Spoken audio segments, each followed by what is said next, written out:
Welcome to www.wisconsin.healthsourcechiro.com/city/Finchburg. Today's topic, weight loss isn't all in your head. Sadly, for those of us who love our cheeseburgers, pizza, and ice cream and aren't so great about moving around a lot, it's been proven that weight loss can be good for your health. It is an equally sad fact that eating right and exercising can be good for more than just your physical being. The thing about weight loss is it's tricky. It's far too easy to watch television or movies and believe that that's the norm.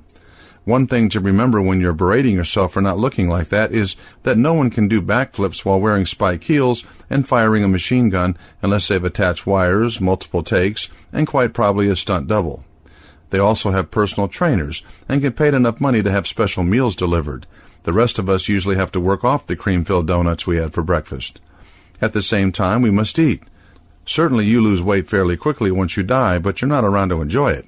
So a balance must be struck between eating too much and exercising too little, and exercising too much and eating too little, or not at all. Some weight loss can be beneficial. Too much can be harmful, even deadly. Not to mention that a healthy diet is hard work. It takes a few minutes to order a triple cheeseburger and large fries on your way home from a long day at work. It takes even less time to eat it. Making salads, cooking lean meats, and making sure you have the right balance of nutrients involves time and energy, and is hard to keep up.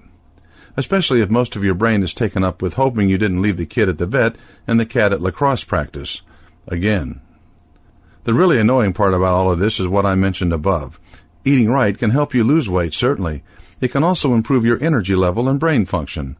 This comes in part from getting the right nutrients, and in part from the overall improved systemic functioning of your body.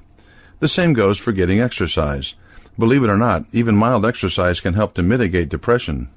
Apparently, just getting outside releases a little oxytocin into your brain, which makes it feel good. Moderate exercise will add endorphins to the mix. Furthermore, over the long run, exercise improves muscle function, making your body a more efficient machine, and this will increase your energy levels. Moving can make you want to move more, and that's 20 minutes you haven't eaten anything, which for a lot of us is a real accomplishment. Weight loss and mild to moderate exercise can also aid in the recovery from injury. So it means we all should probably try to be a little healthier.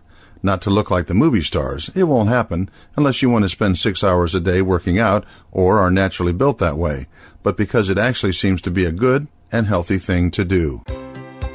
For more information, go to www.wisconsin.healthsourcechiro.com/city/Finchburg.